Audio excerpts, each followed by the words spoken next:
दोस्तों, आज आपका पुण्य स्वागत है आपके अपने YouTube चैनल भगवान गुरु पर।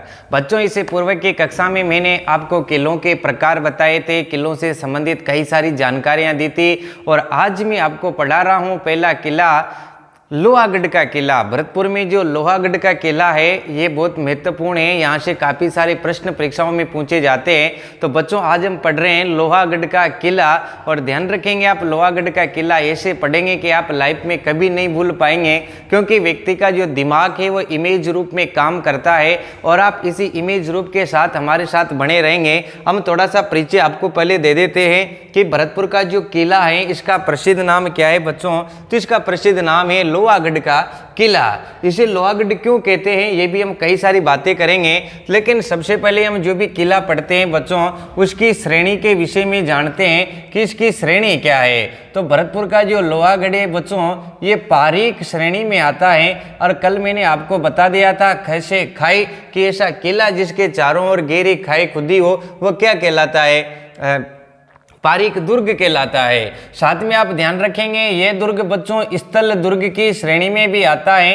तो आप लोगों से अगर पूछ लिया जाए कि भरतपुर का किला किस श्रेणी का है तो आप लोग बता देंगे कि पारीक दुर्ग और स्थल दुर्ग दोनों ही श्रेणियों के अंदर आता है। लोहागढ़ के दुर्ग के निर्माण के विषय में अगर हम बातचीत करते हैं बच्चों तो हम सबसे पहले देखते हैं इनके निर्माता के विषय में, किस किले के निर्माता कौन हैं। तो आप लोग ध्यान रखेंगे इस किले के निर्माता बच्चों सूरजमल जाट। कौन है? सूरजमल जाट। भरतपुर के किले के इस लोहागढ़ का जो निर्माण करवाया वो किसने करवाया है बच्चों? सूरजमल जाट ने करवाया है। इसमें दो तारीख हमें मिलती है, एक तो मिलती है बच्चों 19 फरवरी 1733 और एक मिलती है हमको 17 फरवरी 1730। तो आप ध्यान रखेंगे 19 फरवरी 1733 ईस्वी के दिन इन्होंने सूरजमल जी जाट ने इनका निर्माण करवाया था। लेकिन ये निर्माण से पहले यहाँ पर क्या था तो आप लोग ध्यान रखेंगे यहाँ पर एक चौबुर्जी थी और इस चौबुर्जी का निर्माण किसने करवाया था? खेमकरण ने करवाया था, खेमकरण जाट ने करवाया था। तो खेमकरण जाट की चौबुर्जी पर ही इन्होंने इस लोहागढ़ का निर्माण करवाया है। ये सब भी आप ध्यान रखेंगे 19 फरवरी 1733 ईस्वी के दिन इसका निर्माण हुआ था। काफ़ी सारी बातें करेंगे, उससे पहले हम देख लेते हैं इसकी संरचना को कि लोहागढ़ का किला कैसा बना हुआ है। तो आप मेरे साथ जरा इधर देख लेंगे, एक मिनट में आपको पहले लोहागढ़ का किला पूरा दुर्ग बना करके बता देता हूँ कि किस प्रकार बना हुआ है। पारीक दुर्ग तो बच्चों आप ध्यान रखेंगे पारीक दुर्ग किसे कहते हैं। इस प्रकार ये किला बन रखा है और इस किले के चारों ओर इस प्रकार एक ये दीवार है और इसके बाहर इस प्रकार एक खाई है। अभी आपके समझ में नहीं आई होगी, मैं बता दूं, इसमें मैं लिखता हूं ये क्या है, एक दीवार है। ये क्या है बच्चों? एक दीवार है और इस दीवार में क्या भर रखी है? चिकनी काली मिट्टी। ध्यान रखेंगे आप, इसमें क्या भर रखी है? चिकनी काली मिट्टी। और इसकी चौड़ाई इतनी है कि इस पर एक साथ 2 ट्रक चल सकते हैं। ये भी आप भरतपुर की जो दीवार है उसकी जो चौड़ाई है वो कितनी है, उसमें 2 ट्रक एक साथ चल सकते हैं। और इसमें चिकनी काली मिट्टी को बढ़िया दबा करके भरा गया है, ये सब आप ध्यान रखेंगे।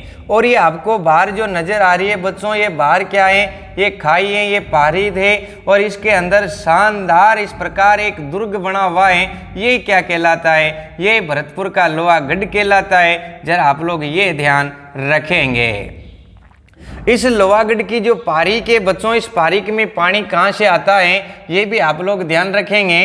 तो देखो ये इस प्रकार आप लोग ध्यान रखेंगे 2 नदियाँ हैं। एक नदी का नाम तो है बच्चों बाण गंगा नदी, और बाण गंगा नदी आप लोगों को पता होगा जयपुर से निकलती है और राजस्थान की ऐसी नदी है जो डायरेक्ट किस में मिलती है? यमुना नदी में। दूसरी नदी है बच्चों रूपारेल नदी। और बाण गंगा नदी और रूपारेल नदियों के पानी को रोक करके क्या बनाई गई है? मोती झील बनाई गई है। ध्यान रखेंगे आप, मोती झील किन नदियों के संगम पर बनाई गई है? तो बाणगंगा और रूपारेल नदियों को रोक करके क्या बनाई गई है? मोती झील। इस मोती झील से भरतपुर को पेयजल आपूर्ति करवाई जाती है, इसलिए इसे भरतपुर की लाइफ लाइन भी कहा जाता है। ये भी आप ध्यान रखेंगे, परीक्षा में आ रखा है। लाइफ का मतलब जीवन और लाइन का मतलब रेखा। भरतपुर की जीवन रेखा या लाइफ लाइन किसे कहा जाता है? इस प्रकार भी प्रश्न पूछ ले तो आप ध्यान रखेंगे, ये मोती झील को कहा जाता है। मोती झील में से इस प्रकार एक नहर निकाली गई है, बच्चों ध्यान रखेंगे, और उस नहर का नाम क्या है? सुजान नहर। आपसे इस प्रकार भी प्रश्न पूछा जा सकता है कि सुजान नहर का उद्गम कहाँ से होता है? मोती झील से। और ये सुजान नहर से पानी कहाँ पर आता है? भरतपुर की खाई में। मैं थोड़ा और आपको बता देता हूँ, भरतपुर में जो हमारी नम भूमि है केवलादेव घना पक्षी अभ्यारण्य, और इस केवलादेव घना पक्षी अभ्यारण्य में बच्चों घना पक्षी अभ्यारण्य में पानी कहाँ से जाता है? ऐसा भी आप लोगों से पूछा जा सकता है। तो इसमें पानी जाता है बच्चों अजान बांध से। कहाँ से जाता है? अजान बांध से। देखो, किले पढ़ने से पहले आपको सारी जानकारी जुटानी पड़ेगी। किला में आपको ऐसा पढ़ाऊंगा कि आप कभी नहीं भूलेंगे, वापस से इनको पूरा रिवाइज करवाऊंगा, आपको बनाना भी सिखाऊंगा। लेकिन ऐसे प्रश्न जो परीक्षा में आ जाते हैं और आप गलती कर देते हैं, अब आप गलत नहीं करेंगे। तो केवलादेव घना पक्षी अभ्यारण्य में पानी किससे जाता है रे बच्चों? अजान बांध से। और अजान बांध में पानी किससे जाता है? इसी सुजान नहर से। तो आप लोग ध्यान रखेंगे कि केवलादेव घना पक्षी अभ्यारण्य में पानी कहाँ से जाएगा? अजान बांध से। इस भरतपुर की पारिक में भी पानी कहाँ से आता है? सुजान नहर से। और सुजान नहर किससे निकाली है? मोती झील से। और मोती झील किन नदियों के संगम पर बनाई गई है? बाणगंगा और रूपारेल नदियों के संगम पर। और मोती झील से भरतपुर जिले को पेयजल आपूर्ति कराते हैं, इसलिए इसको भरतपुर की लाइफ लाइन या जीवन रेखा भी कहते हैं। देखो बच्चों, आपको पता होगा कि जब किले के बाहर सुरक्षा के लिए खाई खोदते तो हम खाई में उतर करके आगे निकल सकते हैं, लेकिन इस खाई को अब वापस किससे भर दिया? पानी से भर दिया। पानी से भरते तो वो आसान हो गया कि तैर करके चले जाए, लेकिन ऐसा नहीं है। यहाँ पर क्या करेंगे कि इसमें जहरीले जानवर एवं भूखे मगरमच्छ डाल देते हैं, और जैसे ही यहाँ पर आकर के खड़े होते हैं तो उन्हें पकड़ करके खा जाते हैं, इसलिए किले की सुरक्षा बराबर बनी रहती है। ये सब आप ध्यान रखेंगे। अब हम इस किले की बातचीत करते हैं और इसकी व्याख्या करते हैं। तो सबसे पहले हमने इसका जान लिया था निर्माता। इनके निर्माता कौन थे बच्चों? 19 फरवरी 1733। निर्माण कब करवाया? 19 फरवरी 1733 में। और किसने करवाया था बच्चों? सूरजमल जाट ने। ये भी आप ध्यान रखेंगे। निर्माता कौन है? सूरजमल जाट। और निर्माण कब करवाया? 1733 में। इन्होंने जो निर्माण करवाया था वो एक चौबुर्जी नामक स्थान था, ये भी आप ध्यान रखेंगे। और इस चौबुर्जी का यहाँ पर ऐसे एक चौबुर्जी थी, इस चौबुर्जी का निर्माण जो करवाया था वो किसने करवाया था? अभी मैंने आपको बताया है, खेमकरण जाट के द्वारा करवाया गया था। ये भी आप ध्यान रखेंगे। सूरजमल जाट से संबंधित अगर मैं आपको बातें बताऊं तो सूरजमल जाट को जाटों का प्लेटो कहा जाता है, ये भी आप ध्यान रखेंगे। जाटों का प्लेटों के साथ साथ इसे जाटों का अफलातून भी कहा जाता है बच्चों, ये भी आप ध्यान रखेंगे। और एक परीक्षा में इस प्रकार प्रश्न पूछा गया था कि जाटों का कमल पुष्प किसे कहते हैं? तो जाटों का कमल पुष्प भी किसे कहते हैं बच्चों? सूरजमल जाट को ही कहते हैं। ये सभी आप ध्यान रखेंगे। इस किले के विषय में अगर हम बातचीत करते हैं बच्चों तो ये दुर्ग निर्माण पद्धति का ध्यान रखेंगे आप। यह दुर्ग निर्माण पद्धति का राजस्थान में अंतिम दुर्ग है। दुर्ग निर्माण पद्धति का राजस्थान में क्या है बच्चों? अंतिम दुर्ग है। मतलब इसके बाद राजस्थान में कोई भी किला नहीं बनाया गया है। आप ध्यान रखेंगे, राजस्थान में दुर्ग निर्माण पद्धति का अंतिम दुर्ग कौन सा है?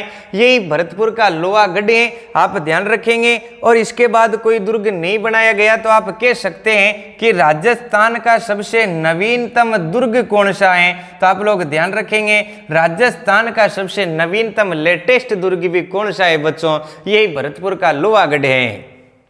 निर्माण सूरजमल जाट ने करवाया, चौबुर्जी पर करवाया था, जिसका निर्माण खेमकरण जाट ने करवाया था। सूरजमल जी को जाटों का प्लेटो, कमल पुष्प, अफलातून कहा जाता है। और ये दुर्ग निर्माण पद्धति का अंतिम दुर्ग है, मतलब इसके बाद राजस्थान में किसी भी दुर्ग का निर्माण नहीं करवाया गया, इसलिए ये राजस्थान का सबसे नवीनतम दुर्ग है। बच्चों, राजस्थान का सबसे प्रारंभिक दुर्ग भटनेर हनुमानगढ़ का है, जो राजस्थान का सबसे प्राचीन है और राजस्थान में बनाया गया पहला किला है। उसकी भी हम बातचीत करेंगे, लेकिन आज हम इसको व्याख्यात्मक विस्तार से जानेंगे, ये आप ध्यान रखेंगे। तो मैं इसको जरा आगे बढ़ाता हूं और हम देखते हैं इसकी विशेषताओं के विषय में।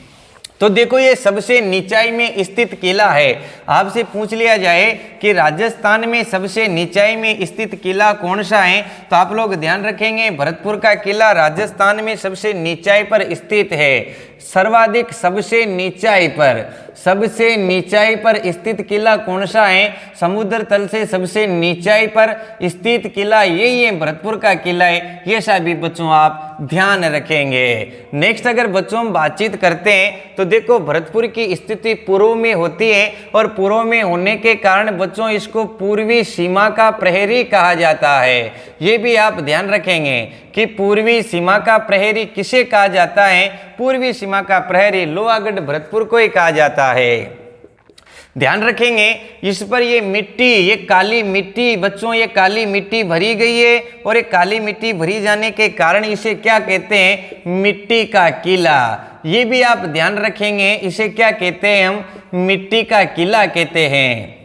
भरतपुर के किले को मिट्टी का किला भी कहा जाता है। ध्यान रखेंगे आप, जिस प्रकार ये मिट्टी कैसे काम आती है, ऐसे एक चबूतरा बनाया जाता है और इस चबूतरे को हम कहते हैं पासीब। और पासीब किस काम आती है, ये आप ध्यान रखेंगे, ये तोप चलाने के काम आती है। आपसे पूछा जाए कि तोप चलाने के लिए बनाया गया चबूतरा क्या कहलाता है, तो तोप चलाने के लिए बनाया गया चबूतरा पासीब कहलाता है। और इस पासीब पर से हम तोप चलाते हैं तो ये तोप क्या करती है, या तो इस चिकनी मिट्टी में फिसल करके ऊपर निकल जाती है या नीचे चल जाती है। और अगर इसमें धस भी जाती, घुस भी जाती, तो भी इसको भेद नहीं पाती, उधर नहीं निकलती। आज दिन तक इसे किसी भी तोप ने भेदा नहीं है बच्चों, इसलिए इसे अभेद दुर्ग भी कहा जाता है। ये सभी आप ध्यान रखेंगे। अभेद दुर्ग क्यों कहते हैं? क्योंकि इसे आज दिन तक किसी भी तोप ने भेदा नहीं है, आज दिन तक इसे जीता नहीं गया, इसलिए राजस्थान का अजय दुर्ग भी कहा जाता है। ये भी आप ध्यान रखेंगे। और अंग्रेजों से लोहा लेने के कारण ये दुर्ग क्या कहलाया है बच्चों? अंग्रेजों से लोहा लेने के कारण ये दुर्ग लोहागढ़ कहलाया है। ये सभी आप ध्यान रखेंगे। नेक्स्ट हम बातचीत करते हैं, आप एक बार इनका ले लें। सबसे नीचाई पर स्थित राजस्थान का किला कौन सा है? ये लोहागढ़ का है, जो राजस्थान में दुर्ग निर्माण पद्धति का अंतिम दुर्ग है। इसके बाद कोई भी दुर्ग नहीं बनाया गया है। पूर्वी सीमा का प्रहरी पूर्व में स्थित होने के कारण, मिट्टी से निर्मित होने के कारण मिट्टी का किला। आप ध्यान रखेंगे, राजस्थान का प्रथम और राजस्थान का अंतिम दोनों ही किले मिट्टी के बने हुए हैं। अभेद दुर्ग, इसे आज दिन तक तोप के द्वारा भेदा नहीं गया, इसलिए अभेद दुर्ग कहलाया। और अजय दुर्ग, इसे नहीं जीता गया आज दिन तक, इसलिए अजय दुर्ग कहलाया। और अंग्रेजों से लोहा लेने के कारण क्या कहलाया बच्चों? लोहागढ़ कहलाया। ये सब आप ध्यान रखेंगे। नेक्स्ट बच्चों हम बातचीत करते हैं इसके लोहा के बारे में, तो आप लोग ध्यान रखेंगे। यहाँ के एक शासक थे जिनका नाम था बच्चों रणजीत सिंह जी। यहाँ के एक शासक थे जिनका नाम क्या था बच्चों? रणजीत सिंह जी। और रणजीत सिंह जी ने क्या किया बच्चों कि जसवंत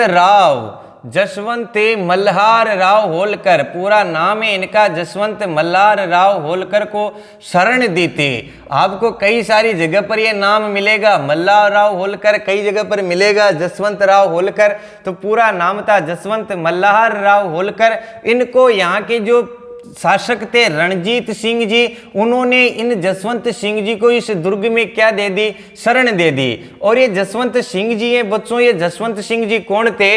ये अंग्रेजों के शत्रु थे, अंग्रेजों के प्रबल शत्रु थे। ध्यान रखेंगे, कौन थे ये अंग्रेजों के प्रबल शत्रु थे। और अंग्रेजों के प्रबल शत्रु को जब यहाँ पर शरण दे दी तो बच्चों क्या होता है कि अंग्रेज नाराज हो जाते हैं। अंग्रेज नाराज होते ही पहले अंग्रेजों का जो सैनिक था जिसका नाम था कैप्टन लेक, और कैप्टन लेक 1805 ईस्वी के अंदर रणजीत सिंह जी के समय दुर्ग पर आक्रमण कर देता है। और कितनी बार आक्रमण किया बच्चों?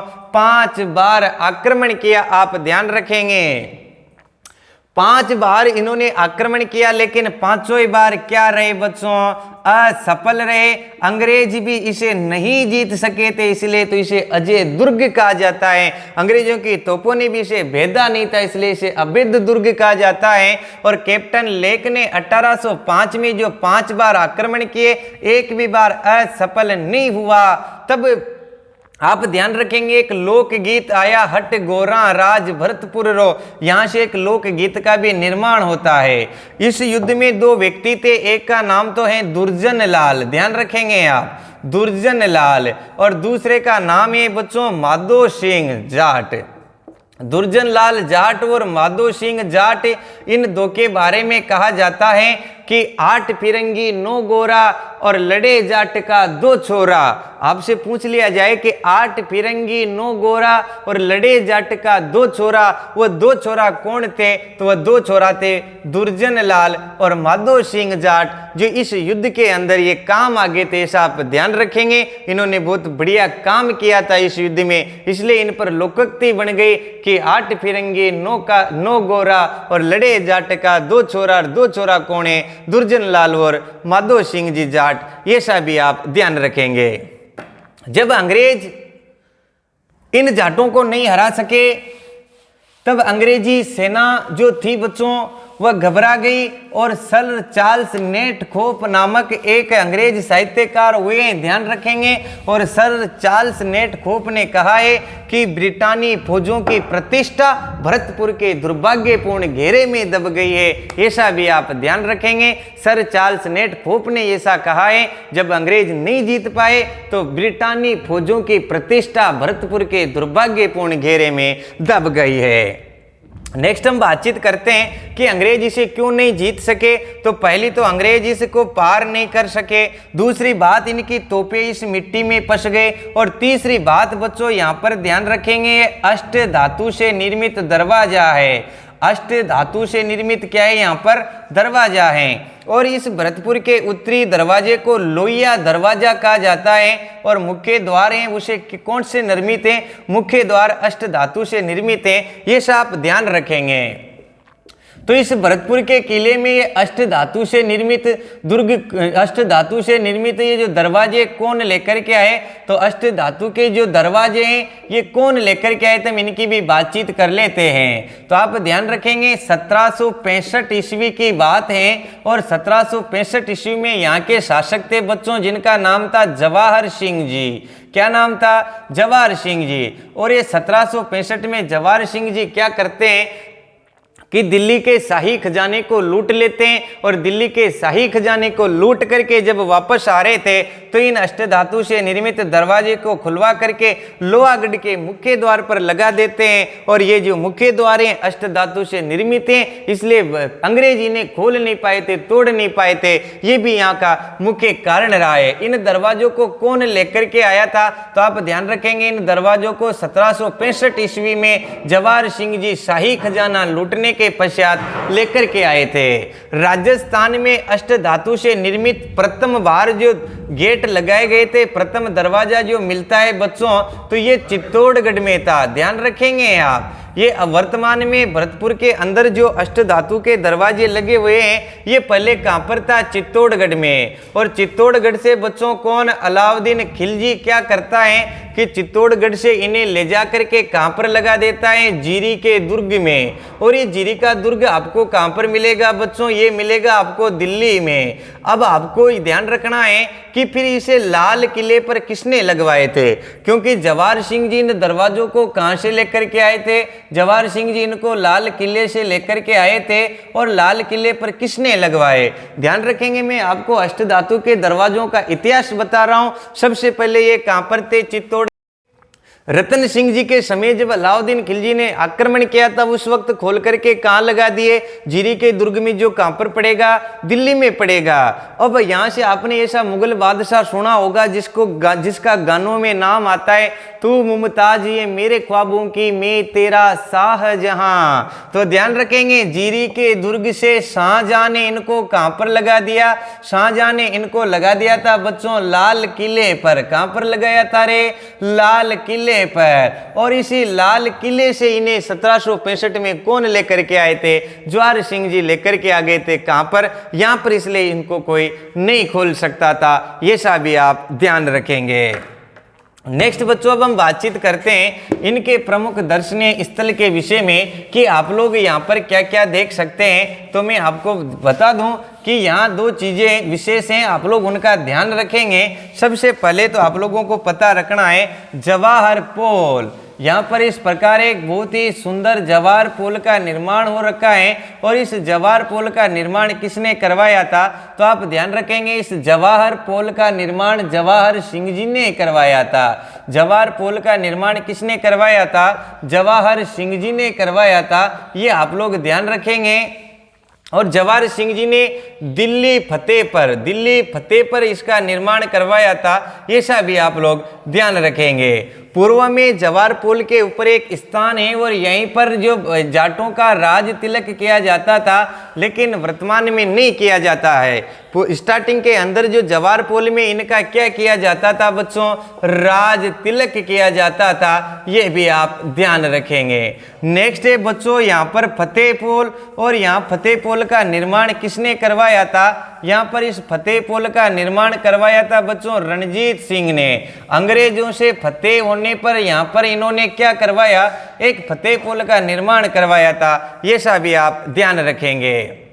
नेक्स्ट बच्चों आप ध्यान रखेंगे कचहरी कला। और यहाँ की कचहरी कला भी प्रसिद्ध है। यहाँ की कचहरी कला कैसे प्रसिद्ध है मैं आपको बता दूं कि 18 मार्च 1948 के दिन मत्स्य संघ का उद्घाटन, ध्यान रखेंगे आप, मत्स्य संघ का उद्घाटन जो किया गया था बच्चों, वह कहाँ पर किया गया था, मत्स्य संघ का उद्घाटन भरतपुर के कचहरी कला में किया गया था, ये सा आप लोगों को ध्यान रखना है। और एक कचहरी कला दीवान ए आम का काम करती थी। यहाँ पर आम आदमी बैठ कर के राजा उनकी क्या लिया करता था, बैठक लिया करता था। और भरतपुर के किले में अंतिम बात आप ध्यान रखेंगे, भरतपुर के जाट वंश की कुल देवी जिसका नाम क्या है बच्चों, राजेश्वरी माता। भरतपुर के जाट वंश की कुल देवी है जिनका नाम है बच्चों राजेश्वरी माता। और राजेश्वरी माता का मंदिर भी कहां पर बन रखा है, इसी भरतपुर के किले में बन रखा है।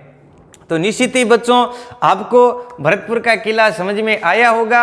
मैंने बहुत शॉर्ट और सही तरीके से आपको भरतपुर का किला बता दिया है। अब आप किसी भी परीक्षा के लिए तैयार हैं, भरतपुर के किले से संबंधित जानकारी आपको पसंद आई है तो मुझे कमेंट करके जरूर बताइए। और साथ में आपने अभी तक भी हमारे चैनल को सब्सक्राइब नहीं किया है तो प्लीज आप सब्सक्राइब करके बेल आइकन पर क्लिक कर दीजिए ताकि नेक्स्ट वीडियो आपको मिलते रहे।